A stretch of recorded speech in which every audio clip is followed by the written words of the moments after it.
السلام علیکم ورحمۃ اللہ وبرکاتہ۔ یہ مسلمان زیادہ تر ان قافلوں میں سے پکڑے جاتے تھے جنہیں صلیبی لوٹتے تھے۔ یہ کیمپ قید خانہ نہیں تھا، نہ یہ جنگی قیدی کیمپ کہلاتا تھا۔ یہ ایک بیگار کیمپ تھا جس پر کوئی ایسا کڑا پہرا نہ تھا جیسا قید خانوں میں ہوتا ہے۔ ان بد نصیب قیدیوں کا کوئی باقاعدہ ریکارڈ بھی نہ تھا۔ یہ لوگ مویشی بنا دیے گئے تھے۔ جہاں ضرورت ہوتی ان میں سے بہت سے آدمی ہانک کر لے جائے جاتے اور ان سے کام لیا جاتا تھا۔ انہیں خوراک صرف اتنی سی دی جاتی جس سے وہ زندہ رہ سکتے تھے۔ وہ خیموں میں رہتے تھے۔ ان میں جو بیمار پڑ جاتا اس کا علاج اسی صورت میں کیا جاتا تھا کہ بیماری معمولی ہو۔ اگر بیماری فوراً زور پکڑے تو اسے زہر دے کر مار دیا جاتا تھا۔ یہ بد نصیب مسلمانوں کا ایک گروہ تھا جو صرف اس جرم کی سزا بھگت رہے تھے کہ وہ مسلمان ہیں۔ سلطان ایوبی کو اس کے جاسوسوں نے اس بیگار کیمپ کے متعلق خبریں دے رکھی تھیں۔ حدید کو بھی کیمپ میں بھیج دیا گیا تھا۔ لوزینہ کے لیے حکم تھا کہ اسے نہ ملے۔ ہرمن کو شک ہو گیا تھا کہ یہ ایک جذباتی وابستگی ہے، لیکن لوزینہ نے اس حکم کو قبول نہیں کیا تھا۔ اس نے جب سنا کہ حدید مسلمانوں کے کیمپ میں ہے تو اس نے سہیلی سے کہا کہ وہ اسے آزاد کرائے گی۔ سہیلی نے اس کی جذباتی حالت دیکھ کر مدد کا وعدہ کیا اور دونوں نے پلان بنا لیا۔ وہ اسی وقت شہر میں گئی اور ایک پرائیویٹ ڈاکٹر سے ملی۔ اسے کہا کہ وہ ایک زخمی کو لا رہی ہے جس کا علاج اسے اس شرط پر کرنا پڑے گا کہ وہ اس کے متعلق کسی کو کچھ نہ بتائے۔ ڈاکٹر نے اس رازداری کی وجہ پوچھی تو لوزینہ نے کہا، وہ ایک غریب سا مسلمان ہے جس نے میرے خاندان کی بہت خدمت کی ہے۔ وہ کہیں لڑائی جھگڑے میں زخمی ہو گیا ہے۔ اس کے پلے کچھ بھی نہیں، اس لیے کوئی ڈاکٹر اس کا علاج نہیں کرتا۔ چونکہ یہاں تمام ڈاکٹر عیسائی ہیں، اس لیے وہ کسی مسلمان کا علاج بلا اجرت نہیں کرتے۔ رازداری کی دوسری وجہ یہ ہے کہ اگر شہر کے منتظم تک یہ خبر پہنچ گئی کہ ان مسلمانوں میں لڑائی جھگڑا ہوا ہے تو وہ اسی کو بہانہ بنا کر انہیں مسلمانوں کے کیمپ میں بھیج دے گا۔ انہیں تو بہانا چاہیے۔ میں اس آدمی کو اس خدمت اور اظہار کا صلہ دینا چاہتی ہوں جو اس نے میرے خاندان کے لیے کیا ہے۔ میں اسے رات کے وقت لاؤں گی۔ بتائیے آپ کتنی اجرت لیں گے؟ میں رازداری کی بھی اجرت دوں گی۔ اس دوران ڈاکٹر اسے سر سے پاؤں تک دیکھتا رہا۔ لوزینہ نے اسے یہ نہیں بتایا تھا کہ وہ کون ہے، یہی بتایا تھا کہ وہ ایک معزز گھرانے کی لڑکی ہے۔ لڑکی کا غیر معمولی حسن دیکھ کر ڈاکٹر جو اجرت لینا چاہتا تھا اسے وہ زبان پر نہیں لا رہا تھا۔ لوزینہ اس میدان اور اس فن کی ماہر تھی۔ وہ مردوں کی نظریں پہچانتی تھی۔ اس نے اپنے فن کو استعمال کیا تو ڈاکٹر موم ہو گیا۔ لوزینہ نے سونے کے 4 سکے اس کے آگے رکھ دیے اور جب ڈاکٹر نے اس کا ہاتھ اپنے ہاتھ میں لے کر کہا کہ تم سے زیادہ قیمتی کوئی سکہ نہیں، تو لوزینہ نے مخصوص مسکراہٹ سے کہا، آپ جو قیمت مانگیں گے دوں گی، میرا کام کر دیں۔ ڈاکٹر یہ تو سمجھ گیا کہ معاملہ خطرناک اور پر اسرار معلوم ہوتا ہے، لیکن لوزینہ کو دیکھ کر اس نے خطرہ قبول کر لیا اور کہا، لے آؤ، آج رات، کل رات، جب چاہو لے آؤ۔ اگر میں سویا ہوا ملوں تو جگا لینا۔ اس نے ایک ہاتھ میں سونے کے سکے اور دوسرے ہاتھ میں لوزینہ کا ہاتھ پکڑ لیا۔ اس مہم کا سب سے زیادہ نازک اور پرخطر مسئلہ تو یہ تھا کہ حدید کو کیمپ سے نکالا کس طرح جائے۔ رات کو وہاں پہرا برائے نام ہوتا تھا۔ ان بد نصیب قیدیوں میں بھاگنے کی سکت ہی نہیں تھی۔ صبح سورج نکلنے سے پہلے انہیں مشقت پر لگایا جاتا اور سورج غروب ہونے کے بعد کیمپ میں لایا جاتا۔ ان کی تعداد 1500 کے لگ بھگ تھی۔ لوزینہ کی سہیلی نے کیمپ کے متعلق کچھ معلومات حاصل کر لیں، جن میں ایک یہ بھی تھی کہ زخمی اور بیمار قیدیوں کو معمولی سی ایک ڈسپنسری میں ہر روز بھیجا جاتا ہے۔ ان کے ساتھ صرف ایک پہرے دار ہوتا ہے۔ دوسرے دن لوزینہ اپنی سہیلی کے ساتھ وہاں پہنچ گئی جہاں مریض قیدیوں کو لے جایا جاتا تھا۔ اسے زیادہ انتظار نہ کرنا پڑا۔ 25-30 مریضوں کی ایک پارٹی نہایت آہستہ آہستہ چلتی آ رہی تھی اور پہرے دار ہاتھ میں لاٹھی لیے انہیں مویشیوں کی طرح ہانکتا لا رہا تھا۔ جو تیز نہیں چل سکتے تھے انہیں وہ لاٹھی سے دھکیل کر لا رہا تھا۔ دونوں لڑکیاں آگے چلی گئیں۔ ان کا انداز ایسا تھا جیسے تماشا دیکھ رہی ہوں۔ جب مریضوں کا ٹولہ ان کے قریب سے گزر رہا تھا تو وہ ہر ایک کو دیکھنے لگی۔ اچانک لوزینہ کو دھچکا لگا۔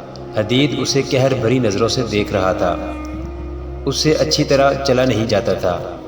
اس کے چہرے سے وہ رونق اور رمق بجھ گئی تھی جو لوزینہ نے زخمی ہونے سے پہلے دیکھی تھی۔ حدید کے کندھے جھک گئے تھے۔ اس کے کپڑے خون سے لال تھے۔ خون خشک ہو چکا تھا۔ لوزینہ کی آنکھوں میں آنسو آ گئے، مگر حدید کی آنکھوں میں نفرت تھی۔ اس نے منہ پھیر لیا۔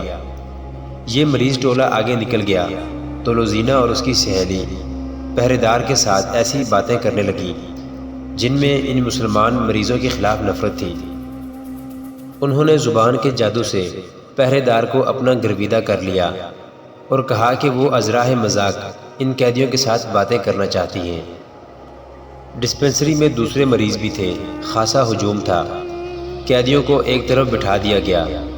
لوزینہ ان کے قریب چلی گئی اور اس کی سہیلی نے پہرے دار کو باتوں میں الجھا لیا۔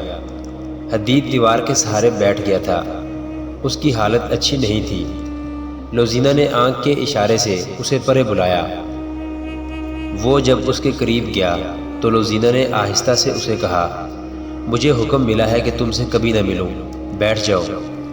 ہم یہ ظاہر نہیں ہونے دیں گے کہ ہم باتیں کر رہے ہیں۔ میں لعنت بھیجتا ہوں تم پر اور تمہارے حکم دینے والوں پر۔ حدید نے نحیف مگر غضبناک آواز میں کہا، میں نے تمہیں کسی صلے کے لالچ میں ڈاکوں سے نہیں بچایا تھا، وہ میرا فرض تھا۔ کیا تم فرض ادا کرنے والوں کے ساتھ یہ سلوک کرتے ہو؟ چپ رہو حدید، لوزینہ نے رندھائی ہوئی آواز میں کہا، یہ باتیں بعد میں ہوں گی۔ مجھے بتاؤ کہ رات تم کس جگہ ہوتے ہو؟ آج رات تمہیں وہاں سے نکلنا ہے۔ حدید اس سے بات بھی نہیں کرنا چاہتا تھا۔ لوزینہ نے اسے آنسوؤں سے اور بڑی مشکل سے یقین دلایا کہ وہ اسے دھوکہ نہیں دے رہی۔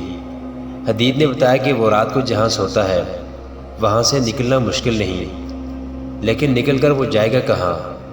انہوں نے جلدی جلدی میں فرار کا منصوبہ بنا لیا۔ مسلمانوں کا کیمپ ایسی نیند سویا ہوا تھا جیسے یہ لاشوں کی بستی ہو۔ پہرے دار بھی سو گئے تھے۔ یہاں سے کبھی کوئی بھاگا نہیں تھا۔ بھاگ کر کوئی جاتا بھی کہاں؟ اس کے علاوہ پہرے داروں کو یہ بھی معلوم تھا کہ کوئی ایک آدھ بھاگ بھی گیا تو کون جواب طلبی کرے گا۔ رات کا پہلا پہر ختم ہو رہا تھا کہ پھٹے پرانے ایک خیمے سے ایک آدمی پیٹ کے بل رینگتا ہوا خیموں کی اوٹ میں وہاں تک چلا گیا جہاں اسے کوئی پہرے دار نہیں دیکھ سکتا تھا۔ آگے اسے اندھیرے میں بھی کھجور کا درخت نظر آنے لگا۔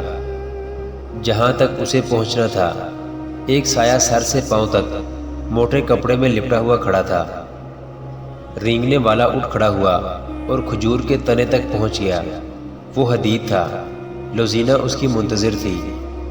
تیز چل سکو گے؟ لوزینہ نے پوچھا۔ کوشش کروں گا، حدید نے جواب دیا۔ وہ کیمپ سے دور نکل گئے۔ آگے وسیع علاقہ غیر آباد تھا۔ مشکل یہ تھی کہ حدید تیز نہیں چل سکتا تھا۔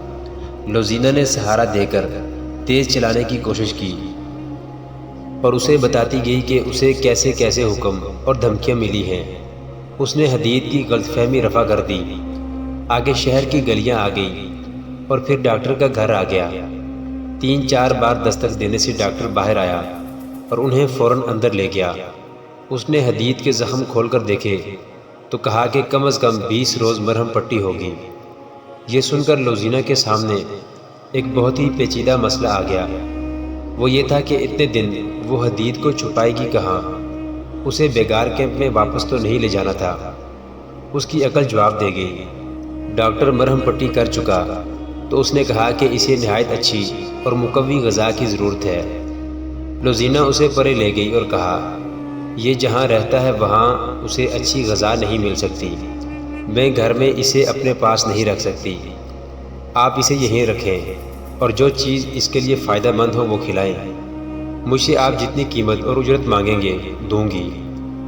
ڈاکٹر نے جو اجرت بتائی وہ بہت ہی زیادہ تھی۔